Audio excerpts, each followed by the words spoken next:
Dad, I hate the pills Mom gives me. They make me feel so weird. Those words hit me like a freight train as I stood in my bathrobe, still groggy from my work conference. My 11-year-old daughter Ruby was tugging at my sleeve, her eyes filled with tears I'd never seen before. Pills? What pills? My wife Sierra had never mentioned giving Ruby any medication. I'm Griffin Palmer, 58 years old, and what I discovered next would shatter everything I thought I knew about my 25-year marriage. Let me back up to that October evening when this nightmare began. I pulled into the driveway at 6:30 p.m., the Minnesota sky already dark over Bloomington. Retired from Honeywell after 35 years, and every day felt a little heavier lately. I grabbed my briefcase and headed inside. The house was too quiet. "Ruby, I'm home, sweetheart." No answer. I found her in the kitchen sitting at the table with her math homework spread out, but she wasn't working. Just staring, her small hands flat on the paper, shoulders slumped. "Hey, kiddo. How was school?" "Fine," she mumbled. That's all I'd gotten for 2 weeks now. My chatty, bright-eyed daughter had turned into a ghost. Dark circles under her eyes, pale skin. She'd been falling asleep on the couch after school, sometimes for hours. When she woke up, she looked confused, like she didn't know where she was. I'd asked Sierra about it. She shrugged. "She's growing, Griffin. Kids get tired." But this wasn't normal tired. This was something else entirely. I turned on the stove and pulled chicken from the fridge. "Want to help me with dinner?" Ruby shook her head. "I'm not hungry." The silence stretched between us, wrong and heavy. I turned off the burner and sat next to her, really looking at my daughter for the first time in weeks. "Ruby, talk to me. What's going on?" Her eyes filled with tears. "Sweetheart, what is it?" She bit her lip, chin trembling. Then so quietly I almost didn't hear, "Dad, can I stop taking the pills Mom gives me?" Everything stopped. The refrigerator's humming, the traffic outside, even my heartbeat seemed to pause. "What pills?" "The vitamins." She wiped her eyes with the back of her hand. "Mom said they're vitamins. She's only given them to me 5 or 6 times, but Dad, every time I take one, I get so sleepy, like I can't keep my eyes open, and then I sleep for hours and hours. When I wake up, my head feels fuzzy and weird. My heart started pounding again, harder now." "When did this start?" 2 weeks ago. Maybe the first time was on a Saturday when you went to the office. Mom said it would help me focus better at school, but after I took it, I just crashed. I slept until dinner time. Sierra never mentioned vitamins, never told me she was giving Ruby anything. In 25 years of marriage, she'd always discussed Ruby's health with me. This made no sense. "How many times has she given them to you?" Ruby counted carefully on her fingers. 5 times, I think. Maybe 6. Not every day. Just sometimes when she's home and you're not here. A cold weight settled in my chest. Something was very wrong here. "Ruby, can you show me the bottle?" She nodded and disappeared upstairs. I sat there, hands clenched, trying to keep my breathing steady. My mind raced through possibilities. Maybe Sierra had gotten something from her doctor and forgotten to mention it. Maybe Ruby was confused about what she'd taken. But deep down, my gut was screaming that this wasn't innocent. Ruby came back holding a small plastic bottle. She placed it in my hand carefully, like it might explode. I stared at it. No label, no brand name, just plain white plastic with a piece of masking tape stuck to the side. Written in Sierra's neat handwriting, "Vitamins." I opened it. Small white tablets, round, unmarked, nothing like any vitamin I'd ever seen. My throat went dry. "Dad," Ruby's voice cracked. "Am I in trouble?" "No." I forced a smile even though my hands were shaking. "No, baby. You did exactly the right thing telling me." I pulled her into a hug, and she wrapped her arms around my neck tight. But inside, one thought kept screaming louder and louder. What the hell is Sierra doing to our daughter? That night, sleep was impossible. The pill bottle sat on the kitchen counter, a small white cylinder that seemed to glow in the darkness. Every time I closed my eyes, I saw Ruby's pale face. "Every time I take one, I get so sleepy, Dad." At 3:00 a.m., I gave up pretending to sleep. Made coffee I didn't drink, stared at that bottle. Sierra came home around 10 o'clock, breezing in with her laptop bag like any other night. "Sorry I'm late. Client presentation ran over." She kissed my cheek, went upstairs to check on Ruby. I said nothing, just watched her move through the house like everything was normal. But nothing was normal anymore. Nothing would ever be normal again. The next morning, I knew what I had to do. At 6 o'clock a.m. sharp, the moment Abbott Northwestern's appointment line opened, I called. I need to bring my daughter in today. It's urgent. What's the nature of the emergency, sir? I think she's been given something. A drug. I need her tested immediately. They fit us in at 8:30. I woke Ruby gently, my heart breaking at how small and vulnerable she looked. Dad, it's so early. I know, sweetheart, we need to see a doctor this morning. Fear flashed across her face. Am I in trouble? I sat on her bed, smoothing her hair. No, baby. I need to make sure you're safe. Get dressed, okay? Sierra was in the shower. I left a note.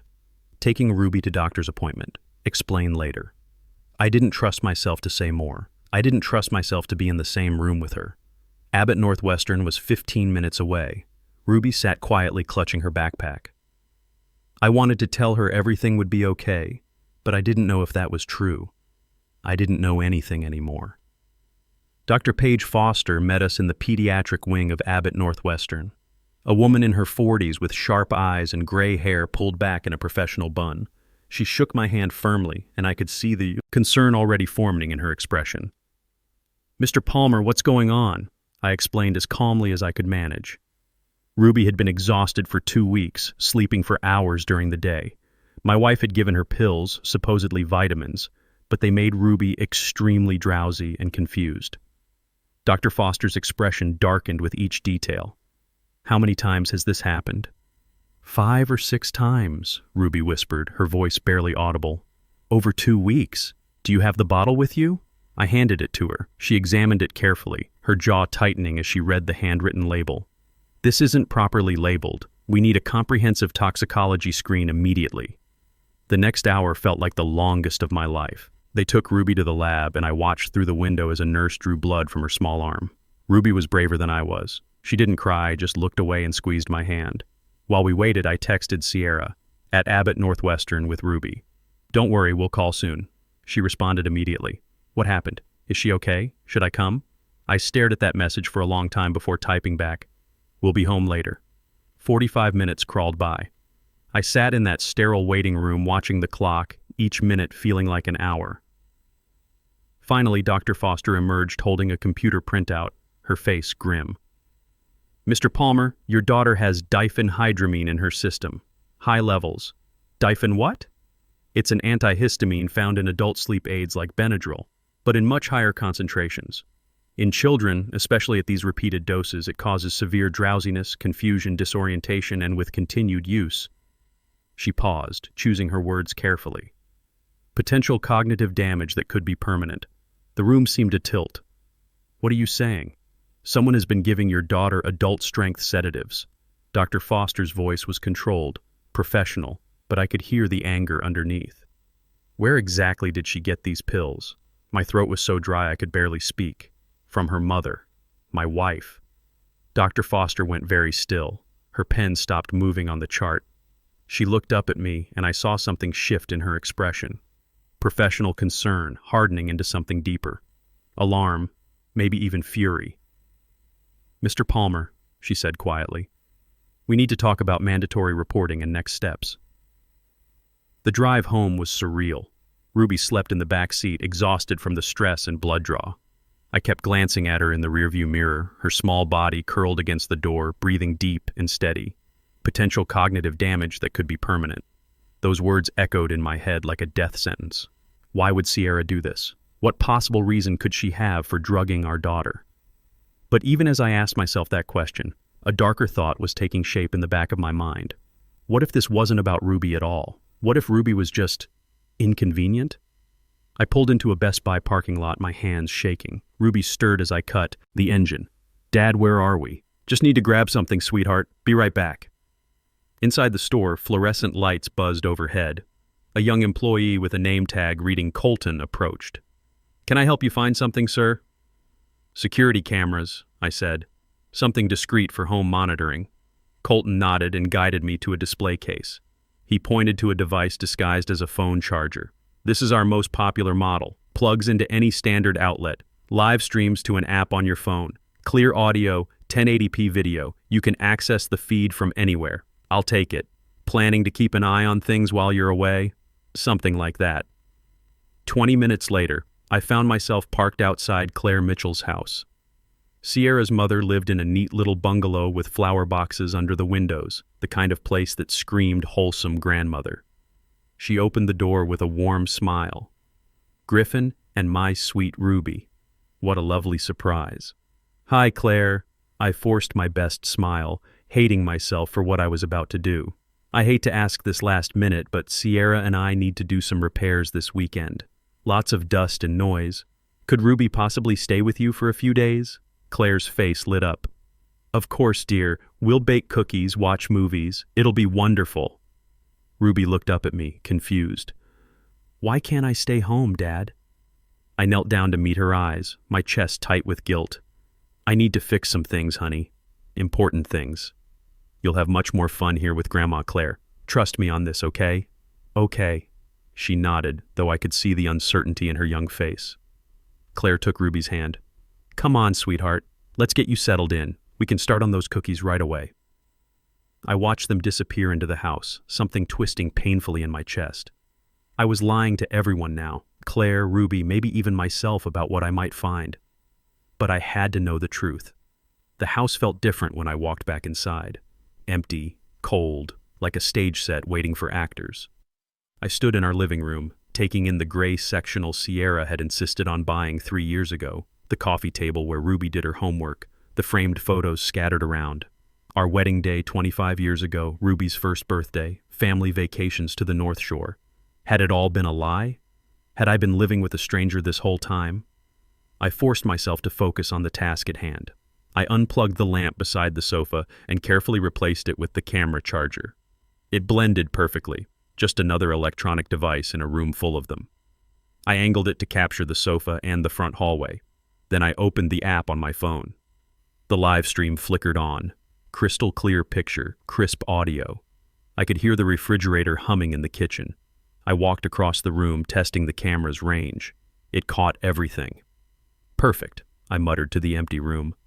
Back in my car, I sat in the driveway staring at the house that had been my home for the past decade. The place where we'd raised our daughter, where we'd built what I thought was a life together. Now it felt like a crime scene waiting to be discovered. My phone buzzed with a text from Sierra. Honey, leaving work early today. Want me to pick up dinner? I stared at those words for a long moment. My thumb hovered over the keyboard, heavy as lead. Finally, I typed back, Sure, that'd be great. Her response came immediately. Perfect. See you soon. Love you. Love you too. I hit send and immediately felt sick. I looked back at the house one more time, at the window that hid my camera. Let's see what you do when you think nobody's watching, Sierra. The trap was set. Now all I had to do was wait. Monday morning, 7:15 a.m. I kissed Sierra goodbye at the front door, my briefcase in hand, car keys jingling like any other normal day, except nothing about this day would be normal. She smiled up at me, still in her bathrobe, hair tousled from sleep. Have a good day, honey. You too. Working from home today? Yeah, I've got that big presentation to finish for the Morrison account. She squeezed my hand. Love you. Love you too. The lie tasted like ash in my mouth. I pulled out of the driveway and drove exactly 2 blocks before turning into the Caribou Coffee parking lot. I found a spot in the back corner where I had a clear view of anyone coming or going, but couldn't be seen from the street. The camera was in place. I'd tested everything 3 times the night before. I opened the app on my phone and the screen flickered to life. Our living room in crystal clear detail. Empty for now. The gray couch, the coffee table, the front door at the edge of the frame. I settled in to wait, my heart hammering against my ribs. At 8:30, Sierra appeared on screen. She'd changed out of her bathrobe into dark jeans and a fitted sweater, her hair styled, makeup carefully applied. These weren't the clothes you wore to work alone at home on a presentation. She sat on the couch with her laptop, scrolling through her phone, smiling at something, typing quickly. My chest tightened watching her. She looked excited, anticipatory. The morning crawled by at a torturous pace. I watched her work, make calls, laugh at something on her screen. At 10:30, she got up and disappeared from view, probably to the kitchen, then returned with a glass of water and what looked like a bottle of wine. Wine. At 10:30 in the morning on a Monday. My hands were shaking now as I held the phone. At 11:45, the doorbell rang. Sierra jumped up from the couch like she'd been electrified. She checked her reflection in the hallway mirror, smoothing her hair, adjusting her sweater. Then she walked to the front door and opened it. A man stepped inside, tall, mid-30s, dark hair, handsome in that casual way that probably made women notice him. He wore a leather jacket and jeans, and when Sierra closed the door behind him, he immediately pulled her into an embrace. Not a friendly hug, not a professional greeting. An intimate, familiar embrace between lovers. My vision blurred at the edges. I recognized him now. Damien Reed from Sierra's company holiday party 6 months ago. "This is Damien, one of our new associates," she'd said, practically glowing. "He's brilliant with client relations." I'd shaken his hand, made small talk about the Vikings season. Now I was watching him in my living room, in my house, with my wife. They moved to the couch together. Sierra disappeared from view again and returned with 2 wine glasses. She poured for both of them. Expensive wine from the look of the bottle, not the cheap stuff we usually kept around. They clinked glasses, laughed about something I couldn't quite hear through the audio. Damien said something that made Sierra throw her head back, laughing in that uninhibited way I hadn't seen from her in years. He reached out, placed his hand on her knee, and left it there. I gripped the phone so hard I was surprised the screen didn't crack. Then Damien leaned in and kissed her. For one horrible, frozen moment, I thought she might push him away. Thought there had been some misunderstanding, some mistake I was witnessing. But she didn't push him away. She kissed him back with a passion I barely remembered from our early marriage. Her hand came up to cup his face, his arms wrapped around her. They melted into each other like they'd been doing this for months. Maybe they had been. I couldn't breathe.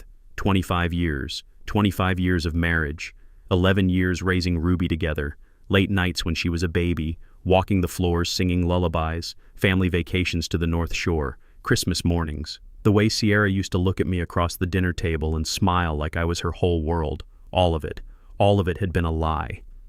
I fumbled to close the app, my hands shaking so badly I could barely work the phone. I couldn't watch anymore. I leaned my head against the steering wheel, gulping air like a drowning man. On the passenger seat, my wedding ring, 25 years on my finger, suddenly felt like it weighed 1,000 pounds.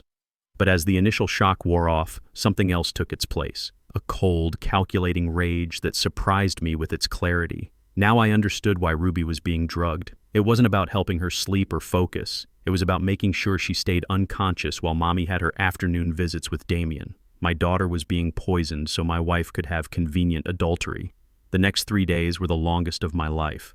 I went through the motions, work meetings, grocery shopping, small talk with neighbors. But inside I was coming apart at the seams. I couldn't unsee what I'd witnessed. Every time I looked at Sierra across the dinner table, I saw her in Damien's arms. Every time she smiled at me, I wondered how long she'd been practicing that fake expression. I watched the camera feed religiously. Damien came back Wednesday, then Friday. Same. Routine every time. Wine, laughter, intimate touching, passionate kissing. By Friday, they were barely bothering with conversation before they were all over each other. I saved everything. Every video, every timestamp. I uploaded them to an encrypted USB drive and backed them up to 3 different cloud accounts. Evidence. Cold, digital proof of what my marriage had become. Thursday night, Sierra texted that she had a team dinner and wouldn't be home until late. I knew better now. She was with Damien, probably at some romantic restaurant I could never afford, spending our money on her affair. I stood alone in what used to be our home and opened the filing cabinet in the study. If she was bold enough to bring her lover into our house, what else had she been hiding? Bank statements from the last 6 months lay spread across the desk like accusations. Our joint account, the one we'd opened the week after our wedding 25 years ago, told a story I'd been too trusting to see. Cash withdrawals, 500 here, 700 there, sometimes 1,000 at a time. Week after week after week, always on days Sierra claimed to be working late or meeting clients. I did the math, my hands shaking as I added up the numbers. Over $12,000 in 4 months. Gone. Hotel receipts came next. The Hampton Inn downtown, $185 a night.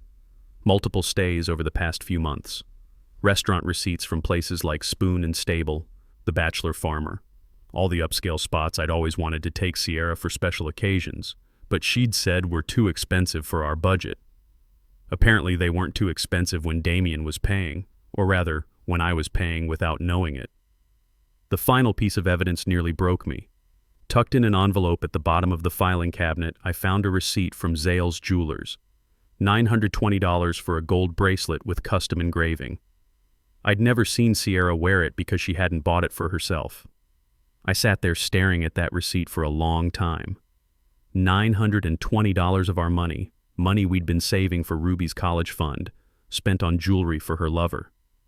That weekend, I called Amber Sterling, the best divorce attorney in Minneapolis. Monday afternoon, I sat in her glass tower office overlooking the city skyline. She was a woman in her 50s with short silver hair and sharp, intelligent eyes that missed nothing. "Mr. Palmer, tell me everything." So I did. The drugging, Dr. Foster's diagnosis, the affair, the financial betrayal. I showed her the videos, the bank statements, the medical records. Everything. Amber watched it all without expression. When I finished, she leaned back in her chair. "Mr. Palmer, you have an airtight case. Full custody, favorable asset division, possible criminal charges for child endangerment. Everything will go your way. What do I need to do?" "Sign here." She slid divorce papers across the mahogany table. "We can file immediately and have her served by Friday." I stared at the documents that would end my 25-year marriage. My hand shook as I picked up the pen. "Actually," I said quietly, "I want to confront her first. I want her mother to see exactly who her daughter really is." Amber raised an eyebrow. "Risky, but potentially very effective for custody proceedings, if you're sure." "I'm sure." Wednesday afternoon, I called Claire. "Hi, it's Griffin. Ruby's been asking about you. Could you come over around 2 o'clock? I'll pick you up." "Of course, dear. Is everything all right?" "Everything will be fine. I'll explain when I see you." That morning, I'd hugged Ruby extra tight when I dropped her at school. "Daddy has something important to handle today, but everything's going to be okay. I love you, Dad. I love you too, sweetheart. More than you'll ever know." I called Sierra next. "Hey, honey, I need to meet a client in Edina this afternoon. I'll be back late." "Oh, perfect," she said, sounding pleased. "Take your time. I'm working from home anyway." At 1:30, I picked up Claire. She climbed into my car carrying a tin of homemade cookies, excited to see her granddaughter. "Where's Ruby?" she asked as we pulled into my driveway. "She'll be here soon," I lied. "I need you to see something first, Claire. Something difficult. But I need a witness." Her face went pale. "Griffin, you're scaring me. Stay calm and follow my lead." We approached the front door at exactly 1:55 p.m. I could hear music playing inside, laughter. I unlocked the door as quietly as possible and gestured for Claire to follow. We stepped into the living room. There on our gray sectional, the couch where Ruby did her homework, where we watched family movies, Sierra was wrapped in Damien's arms. His hands were in her hair, her legs across his lap, wine glasses scattered on the coffee table, their clothes disheveled. Behind me, Claire gasped, her hand flying to cover her mouth. Sierra's head snapped toward us, her face draining of all color. She shoved Damien away, scrambling to straighten her clothes. "Griffin! Mom!" Damien jumped up, panic flooding his features. "Mr. Palmer, this isn't what it looks like. Get out of my house." My voice was ice-cold steel. "Now. Look, I can explain." I said, "Get out." He grabbed his jacket and ran for the door without even looking back at Sierra. The front door slammed behind him. Silence fell like a hammer blow. Behind me, Claire was trembling, tears streaming down her cheeks. "Sierra!" Her voice cracked with heartbreak and rage. "How could you? In your own home? Mom, please, let me explain." "Explain what?" I pulled out my phone and played one of the videos. Sierra and Damien 3 days ago, same couch, same passion. "Explain this affair? Explain how you've been drugging our daughter so you could have your little rendezvous?" Claire's gasp echoed through the room. "What? Ruby, you drugged my granddaughter?" Sierra turned to her mother, desperate. "I just gave her some sleep aids so she could rest better. It was harmless." Harmless? I couldn't contain my fury anymore. "Dr. Foster said those pills could cause permanent brain damage. Our 11-year-old daughter, Sierra, you poisoned our child for this." She collapsed onto the couch, sobbing. "I didn't know. I never meant to hurt her. Griffin, please." Claire's voice cut through the air like a blade. "Sierra Palmer, what did I teach you about responsibility, about protecting children?" Her words shook with pain and righteous anger. "You put your own daughter at risk for an affair?" Sierra reached toward her mother. "Mom." Claire stepped back, her face hard as granite. "Don't touch me. I'm ashamed to call you my daughter." "I filed for divorce this morning," I said quietly. "My attorney will be in touch. I'm seeking full custody of Ruby." Sierra's eyes went wide with terror. "You can't take her from me. Watch me. You drugged her. You endangered her health and safety. No judge will let you near Ruby after they see this evidence." "Mom, please tell him." But Claire was already shaking her head. "I'll testify for Griffin in court. Ruby deserves better than you." Those words hit Sierra like physical blows. She crumpled completely, burying her face in her hands. "Let's go," I said to Claire. As we reached the door, Sierra's voice rose behind us, broken and desperate. "Griffin, please. We can work this out. I'll end it with Damien. I'll do anything." I stopped and turned back one final time. She looked small and pathetic sitting there, mascara streaking down her cheeks. The woman I'd loved for 25 years reduced to this. "You made your choice, Sierra. Now live with it." 2 months later, Hennepin County Courthouse. Judge Nolan Cooper reviewed our case with the detached efficiency of someone who'd seen too much family destruction. The evidence spoke for itself. Videos, medical records, financial statements, Claire's tearful testimony about her daughter's betrayal. Sierra's attorney barely mounted a defense. What could he say? The marriage is dissolved. Mr. Palmer is awarded full physical and legal custody of Ruby Palmer. Ms. Palmer may visit twice monthly under supervision. Assets will be divided equally, with Ms. Palmer compensating Mr. Palmer $8,800 for marital fund dissipation. The gavel came down. 25 years, finished. 6 months later, Ruby and I stood in our new apartment in northeast Minneapolis, watching the Mississippi River flow past our 8th-floor windows. She was painting her bedroom walls pale blue while I assembled her new desk. "Dad," she said, setting down her brush, "I like it here. I feel safe." I knelt beside her, pulling her into a hug. "You'll always be safe with me, sweetheart. Always." That evening, as Ruby slept peacefully in her new room, I reflected on everything we'd been through. The betrayal, the fear, the fight to protect her. But we'd made it. Ruby was healthy, happy, thriving in school. Her nightmares were gone. Her laughter had returned. Looking back now, I realize how close I came to losing what mattered most. If I'd ignored Ruby's plea that October night, if I'd dismissed her concerns about those pills, if I'd been too afraid to investigate the truth, this story taught me something I'll carry forever. Trust your instincts. When something feels wrong, it probably is. Don't wait for permission to protect the people you love. Your child's safety comes first. Always. I'm sharing this because other fathers need to hear it. Don't ignore the warning signs. Don't let loyalty blind you to danger. Ruby is safe now. That's all that matters. That's all that ever mattered. Griffin Palmer.